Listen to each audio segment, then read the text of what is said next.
बिहार की राजनीति में हलचल मचाते हुए राष्ट्रीय जनता दल ने संगठन में बड़ा फेरबदल किया है।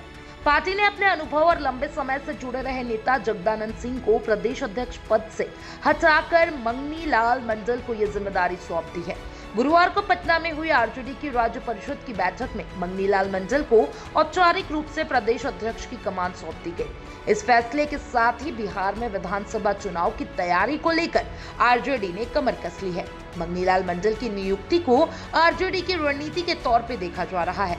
मंडल समाज से आने वाले मंगनी लाल को प्रदेश अध्यक्ष बनाकर पार्टी ने अति पिछड़ा वर्ग को साधने की कोशिश की है। यह वर्ग राज्य की राजनीति में निर्णायक भूमिका निभाता रहा है।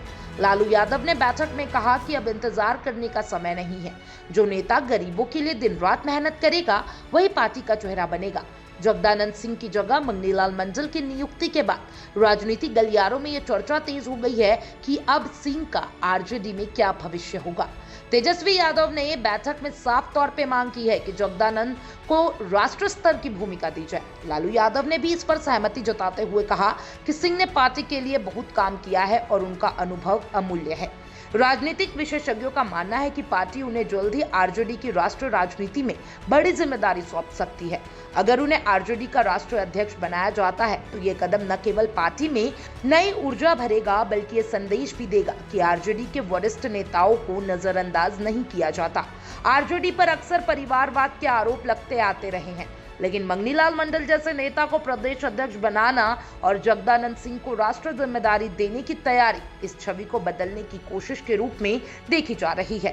खास बात यह है कि लालू यादव ने खुद ये संकेत दिया है कि वे अब राष्ट्रीय अध्यक्ष की जिम्मेदारी छोड़ सकते हैं।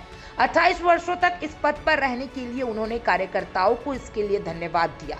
यदि लालू इस पद से हटते हैं तो जगदानंद सिंह को राष्ट्रीय अध्यक्ष बनाया जाता है तो यह कदम स्वर्ण खासकर राजपूत समाज को आरजेडी की ओर आकर्षित कर सकता है, जो अभी तक बीजेपी और जेडीयू का मजबूत वोट बैंक रहा है। आरजेडी का पूरा संगठन अब एक लक्ष्य पर केंद्रित होता नजर आ रहा है, तेजस्वी यादव को बिहार का अगला मुख्यमंत्री बनाना। लालू यादव ने बैठक में खुलकर कहा कि तेजस्वी को अब मुख्यमंत्री बनाना है और इसके लिए पार्टी को हर मोर्चे पर लड़ना होगा।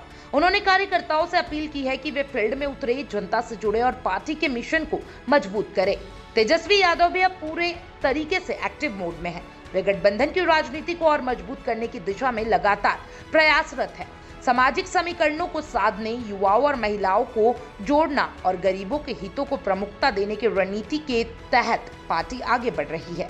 आरजेडी में हुए इन बड़े बदलाव से ये साफ हो गया है कि पार्टी अब विधानसभा चुनाव को लेकर कोई कसर नहीं छोड़ना चाहती। एक और जहां नेतृत्व में नए चेहरे को आगे लाकर समाज के सभी वर्ग को साधने की कोशिश हो रही है, वहीं दूसरी ओर तेजस्वी यादव को आगे बढ़कर पार्टी भविष्य की ओर देख रही है। लालू यादव के नेतृत्व वाली आरजेडी अब एक बार फिर सत्ता में वापसी की रणनीति पर काम कर रही है और संगठनात्मक मजबूती के साथ साथ विचारधारा और सामाजिक न्याय की भावना को फिर से आधार बनाकर जनता का भरोसा जीतने की कोशिश में जुटी है। आप क्या सोचते हैं आरजेडी के भविष्य के बारे में कमेंट बॉक्स में जरूर बताइएगा और तमाम ऐसे अपडेट्स के लिए चैनल 4 न्यूज़ बिहार झारखंड के साथ बने रहे।